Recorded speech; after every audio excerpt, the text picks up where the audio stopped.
Hi, welcome to IK Academy. நம்ம MEWSோட previous year question paper பார்த்துக்கிட்டு இருந்தோம், டிஸ்கஸ் பண்ணிட்டு இருந்தோம். இப்போ அதோட கண்டினியூஷன், ஓகேங்களா? பார்ட் 2 பார்ப்போம். For a company employing the ABC analysis in inventory management, if B category items represent 30% of the inventory items and account of approximately 50% of total inventory value, what is the strategy should be used for this item? ABC அனாலிசிஸ்ல ஜெனரலா சொல்றது என்னன்னா, A value ஏ வந்து ரொம்ப கம்மியான amount இருக்கும், ஆனா value ஜாஸ்தியா இருக்கும். பிங்கிறது மாடரேட் வேல்யூ, அதே மாதிரி மாடரேட் ஸ்டோரேஜ் இருக்கும், ஒரு அளவும் மீடியமா இருக்கும், வேல்யூவும் மீடியமா இருக்கும். சி வந்து நிறைய இருக்கும், உதாரணத்துக்கு கிரீஸ் மாதிரி, ஆனா வேல்யூ பார்த்தீங்கன்னா கம்மியா இருக்கும். இதுதான் ஏபிசி. இப்போ கொடுத்துருக்கிறத பத்தி பார்த்தீங்கன்னா ரெண்டுமே மாடரேட் தான், 50% 30%. ஸோ ஆன்சர் என்ன? Moderate focus with regular inventory reviews. Answer D.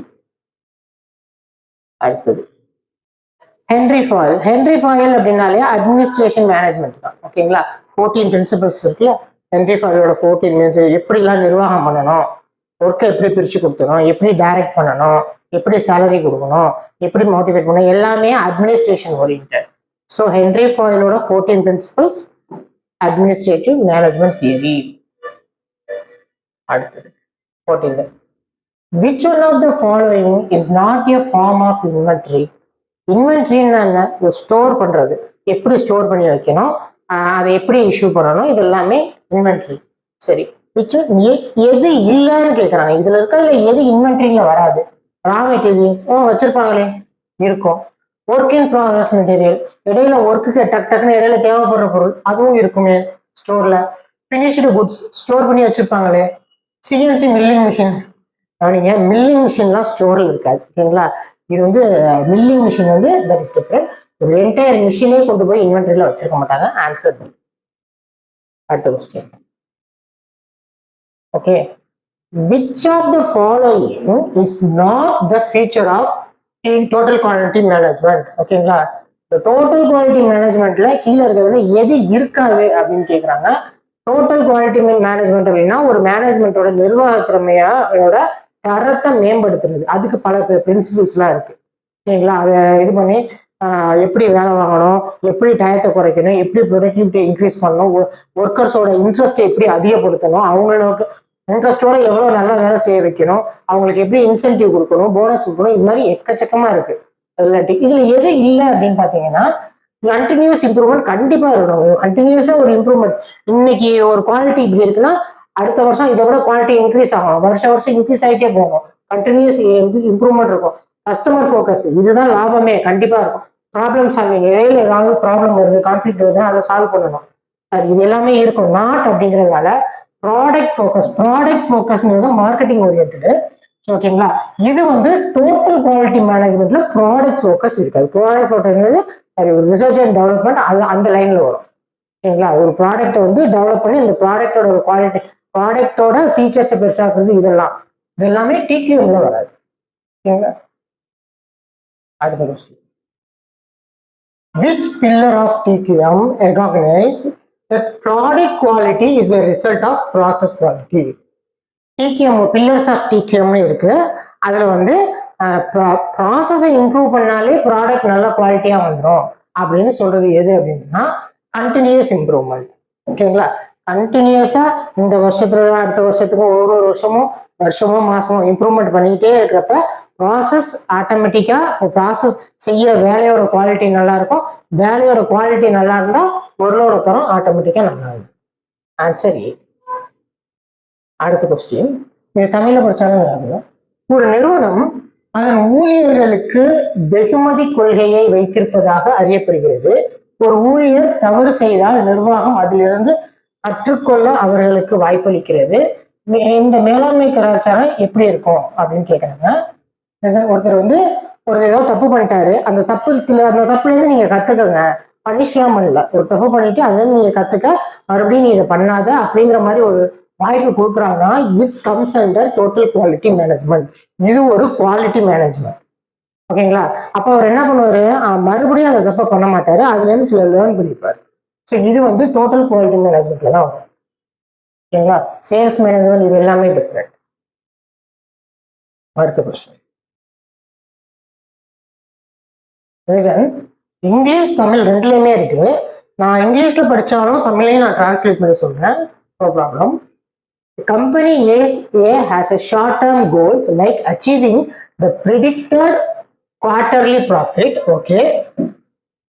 A company B has long-term goals. B என்னன்னா long-term goal. A வந்து ஒன்றும் இல்லை, சிம்பிளா என்னன்னா ஏ என்ன நினைக்கிறாருன்னா ஒரு சீக்கிரமே நம்ம ஒரு கோலை அச்சீவ் பண்ணணும்னு நினைக்கிறாங்க கம்பெனி பி வந்து லாங் டேர்ம்ல அச்சீவ் பண்ணணும்னு நினைக்கிறாங்க. அதே சமயம் அச்சீவிங் சஸ்டெயின்டு கஸ்டமர் சாட்டிஸ்ஃபேக்ஷன், நம்ம ப்ராடக்ட்டை வாங்குற கஸ்டமரையும் சாட்டிஸ்ஃபை பண்ணணும் அப்படின்னு வச்சுட்டு கோலை லாங் டேர்ம்ல வச்சிருக்காங்க. அப்ப இந்த ரெண்டு பேரையும் கம்பேர் பண்ணி நம்ம எப்படி என்ன கன்க்ளூட் பண்ணலாம்னா, listen, company A and B follows TQM அப்படின்னா கிடையாது. டிக்யூஎம் அப்படின்னாலே லாங் டேர்ம் கோல் தான். ஓகேங்களா? ஓவர் நைட்லாம் பணக்காரன் ஆக முடியாது அக்கார்டிங் டு டிக்யூஎம்.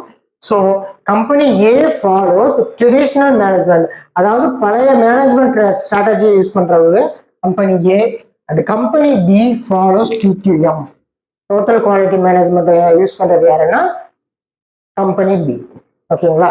எந்த பெரிய கம்பெனியும் எடுத்தோடனே பெரிய ஆளாக இருக்க மாட்டாங்க, கொஞ்சம் கொஞ்சமாக தான் இம்ப்ரூவ்மெண்ட் ஆகிருப்பாங்க. அடுத்து, Malcolm Baldrige national quality award was established in, இது யூஎஸ்ல. ஓகேங்களா? இது ஒரு ஜிகே மாதிரி தான். இது வந்து டோட்டல் நேஷனல் குவாலிட்டி அவார்டுன்னு யூஎஸ்ல கொடுப்பாங்க. ஓகேங்களா? அடுத்தது ISO 9000 2015 and ISO 9001 2015 and what இருக்கு, ஸ்டாண்டர்ட்ஸ் ஆர் பேஸ்ட் ஆன், இது எது, இந்த ஸ்டாண்டர்ட் எதை பொறுத்து அப்படின்னா 7 குவாலிட்டி ஆஃப் மேனேஜ்மெண்ட் பிரின்சிபல். இப்போ ISO 9001 அந்த மாதிரி ISO ஸ்டாண்டர்ட்ஸ் வந்து எது இருக்கு அப்படின்னு சொல்லிட்டு சில வரையறைகள் இருக்கு. அதுல இந்த ISO 9000 2015ன்றது டிக்யூஎம்மோட பிரின்சிபல் தான். 7 குவாலிட்டி மேனேஜ்மெண்ட் பிரின்சிபல்ஸ். ஓகேங்களா? 4, 5, 6ல மொத்தம் 7 பிரின்சிபல் இருக்கு. ஓகே,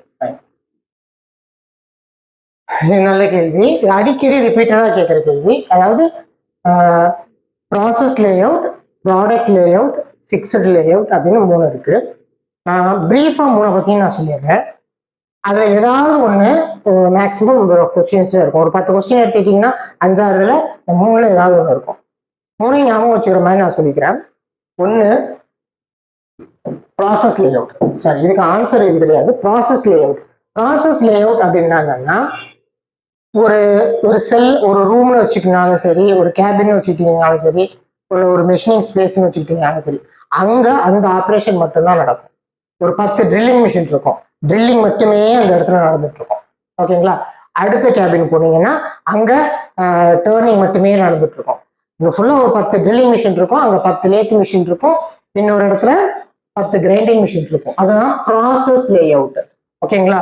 ஒரு ரூம் இருக்கு, அதுல ஒரு லேஅவுட் வச்சிருக்காங்க, அதுல ஒரு 10, 1, 2, 3, ஒரு 4 இருக்குன்னு வச்சுக்கோங்க. இங்க ட்ரில்லிங், இங்க கிரைண்டிங், இங்க டேர்னிங், ஓகேங்களா, இங்க ஃபினிஷிங், ஏதோ ஒண்ணு. 4மே இந்த ரூம்ல இது ஒரு 10 ட்ரில்லிங் மிஷின் இருக்கும், இல்ல 5 கிரைண்டிங் மிஷின் இருக்கும், 6, 8 சம்திங். இந்த இடத்துல இந்த ப்ராசஸ் மட்டுமே இருக்கும். இந்த லேஅவுட் எல்லாமே ப்ராசஸ் ஓரியன்டட். இதுக்கு பேரு ப்ராசஸ் லேஅவுட். ஓகேங்களா? அடுத்து ப்ராடக்ட் லேஅவுட். ப்ராடக்ட் லேஅவுட்னா நல்லா கவனிங்க. ஒரு ப்ராடக்ட் ரா மெட்டீரியலா இங்க உள்ளார போகுது, ஒரு இடத்துக்கு போயிட்டு இங்க வந்து மேல ஒரு ரா மெட்டீரியல் வந்து கட் பண்ணி ஒரு பீஸ் எடுத்துறாங்க. எடுத்துட்டு அடுத்த இடத்துல டேர்னிங் பண்றாங்க. சார், நீங்க எது வேணாலும் அசியூம் பண்ணிக்கங்க, உங்களுக்கு புரியணுங்கிறதுக்காக நான் சும்மா சொன்னேன். டேர்னிங் பண்ணிட்டு அடுத்து டேர்னிங், இங்க வந்து டேர்னிங் கோட்ல எடுத்துருக்கு, அங்க இந்த இடத்துல என்ன பண்றாங்க, ஒரு ட்ரில் பண்றாங்க, இந்த இடத்துல என்ன பண்றாங்க, ஒரு கிரைண்ட் பண்றாங்க, கடைசியில் என்ன பண்றாங்க, ஃபினிஷ் பண்ணிட்டு அடுத்த இடத்துல பேக்கிங் பண்ணி இந்த இடத்துல ஒரு கம்ப்ளீட் ப்ராடக்டா வெளில வருது. ஸோ இங்க ஒரு ரா மெட்டீரியல் 1 போகும், 1 இப்படி போயிட்டு இங்க வரணும், அதுக்குள்ள ரா மெட்டீரியல் 2 இங்க போகும், அப்படியே அது வரும். ஒன்னு இடத்துக்கு போக அடுத்தடுத்து நகர்ந்துகிட்டே வரும். இது வந்து ப்ராடக்ட் லேஅவுட். ஒரு ரா மெட்டீரியல் ப்ராடக்டா வந்துடுது. ஓகேங்களா? இது ட்ரில்லிங் மிஷினுக்குன்னு தனி ரூம்லாம் இல்லை, இது இந்த ஒரு லே அவுட்ல ஒரு ப்ராடக்ட் முழுசா போயிடும். இதுக்கு பேரு ப்ராடக்ட் லே அவுட். ஓகேங்களா? அடுத்து ஃபிக்ஸ்டு பொசிஷன் லே அவுட். இந்த கொஸ்டினை பாருங்க, which layout is typically used in facility aeroplanes. ஓகேங்களா? இந்த இடத்துல இப்போ ஒரு ஏரோப்ளேன்னா தனித்தனி பாட்டாலாம் எடுத்துட்டு போய் பண்ண முடியாது. ஒரு ஏரோப்ளேன்னா கொண்டு போய் ஒரு சின்ன சின்ன பார்ட்ஸ்லாம் பண்ண முடியாது. என்ன பண்ணுவாங்கன்னா ஒரு பெரிய ஏரியா ஒரு அலாட் பண்ணிடுவாங்க. இந்த ஏரியாவிலேயே எல்லா ட்ரில்லிங்கு எல்லாமே ஒரு இடத்துல வந்து எல்லா மிஷினிங்கும் ப்ராசஸும் நடக்கும். ஒரு ஃபிக்ஸ்டு பொசிஷன்ல எல்லாம் நடக்கிறது தான் அது பேர் ஃபிக்ஸ்டு பொசிஷன் லே அவுட். ஓகேங்களா? ஆல் மேனுஃபேக்சரிங் ப்ராசஸ் எல்லாமே ஒரு பொசிஷன்ல நடக்கும். அது அசம்பிள் பண்றது எல்லாமே அந்த இடத்துல தான் நடக்கும். இதுக்கு பேர் ஃபிக்ஸ்டு பொசிஷன் லே அவுட். ஒன்றும் இல்லை, ஒரு ஷிப் பில்டிங் எடுத்துங்க, ஒரு ஏரோப்ளேன் அசம்பிளி எடுத்துங்க, இது எல்லாமே example of fixed position layout. ஓகேங்களா? நெக்ஸ்ட்,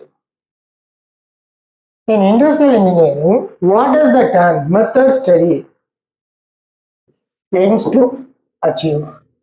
மெத்தட் ஸ்டடிங்கிறது ஒரு எந்த மாதிரி ஒரு வேலை பார்க்குறாரு அப்படிங்கிறத பற்றி ஸ்டடி பண்ணி அதை அனலைஸ் பண்ணுறது. ஸோ இது வந்து நம்ம ஒர்க்கை ஆப்டிமைஸ் பண்ணுறது. ஒர்க்கை இப்போ டயத்தை குறைக்கலாம், தேவையில்லாத மூவ்மெண்ட்டை குறைக்கிறது, தேவையில்லாமல் டைம் வேஸ்ட்டை குறைக்கிறது, வேலையை ஆப்டிமைஸ் பண்ணுறதுக்கு யூஸ் ஆகுறது தான் மெத்தட் ஸ்டடி. ஓகேங்களா? அதுதான். அடுத்து important principle, just in time வந்து கொஞ்சம் பெருசு, பட் இங்க கேள்வி ஷார்ட்டாக இருக்கிறதுனால பிரீஃபாக சொல்றேன். What does just in time production aim to reduce?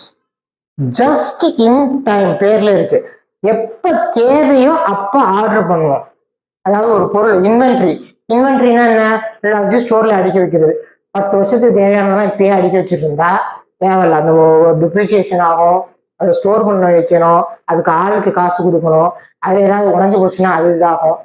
அதான் ஜஸ்ட் இன் டைம், எப்போ வேணுமோ அதை கரெக்டா ப்ரெடிக்ட் பண்ணி அப்பப்போ தேவையானதை வாங்கி வைக்கிறது தான் ஜஸ்ட் இன் டைம். ஷார்ட்டாக ஞாபகம் வச்சுக்கேன், இது ஒரு பெரிய பிரின்சிபல். சரிங்களா? கொஸ்டின்றதுனால நான் ஷார்ட்டாக சொல்றேன். ஆன்சர் இன்வென்ட்ரி லெவலை குறைக்கிறதுக்கு தான் ஜஸ்ட் இன் டைம் யூஸ் பண்ணுவோம். ஓகேங்களா? இது ஒரு ஜப்பானீஸ் டெக்னாலஜி. ஓகே, அடுத்த கொஸ்டின்.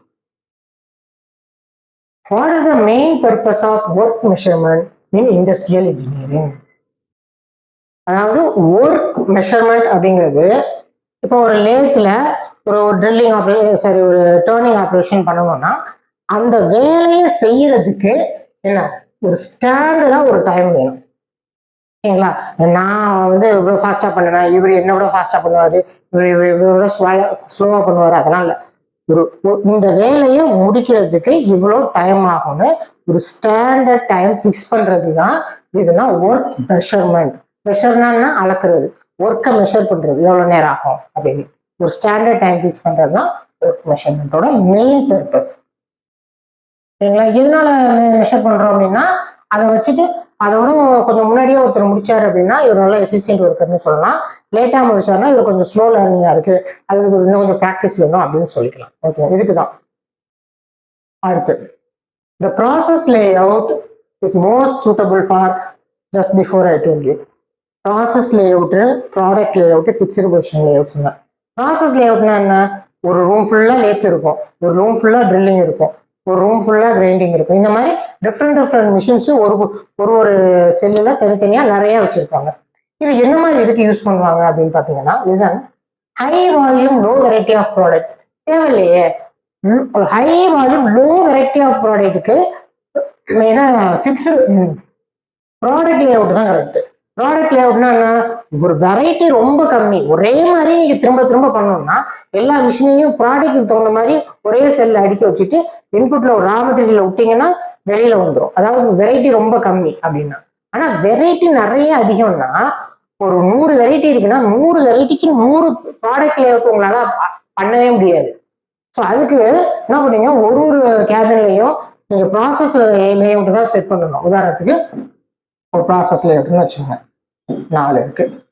டர்னிங், கிரைண்டிங், மில்லிங், ட்ரில்லிங்னு வச்சுக்கோங்க. ஏதோ ஒரு ப்ராடக்ட் உங்களோட ஈஸிக்கு தகுந்த மாதிரி. இப்போ ஒரு 10 வெரைட்டி, 100 வெரைட்டி இருக்கு. 100 வெரைட்டில இது ரெண்டுக்கும் இந்த ரெண்டுக்கும் மட்டும் ஒரு 20 தேவைப்படுது, இது ரெண்டும் ஒரு 4 தேவைப்படுது, இந்த 4 சேர்த்து ஒரு 20 தேவைப்படுது, இது 3 மட்டும் ஒரு 10 தேவைப்படுது அப்படின்னு வைங்களேன். இந்த மாதிரி வெரைட்டிக்கு தகுந்த மாதிரி நீங்க ப்ராடக்ட் லேஅவுட் அடுக்கிட்டு போக முடியாது. ஸோ அந்த ப்ராடக்டை ஃபர்ஸ்ட் கொண்டு வந்து டர்ன் பண்ணுங்க, அப்புறம் எது கிரைண்டிங் தேவைன்னா கிரைண்டிங் பண்ணுங்க. இந்த இடத்துல ஃபிளெக்சிபிளா மூவ் பண்ணிட்டு பண்ண வேண்டியதுங்க. எங்க லோ வால்யூம் ஹை வெரைட்டி நல்லா ஞாபகம், ஹை வெரைட்டி அண்ட் லோ வால்யூம்னாலே நம்ம ப்ராசஸ் லேஅவுட் தான் போய் ஆகும். இது டிபெண்ட்ஸ் அப்பான் ஆர்டர். ஓகேங்களா, எவ்வளோ ஆர்டர் வருதோ அதுக்கு தகுந்த மாதிரி. ஓகேங்களா, தேங்க்யூ. அடுத்த சில கொஸ்டின்ஸோட நம்ம அடுத்த கிளாஸ்ல பார்ப்போம். தேங்க்யூ.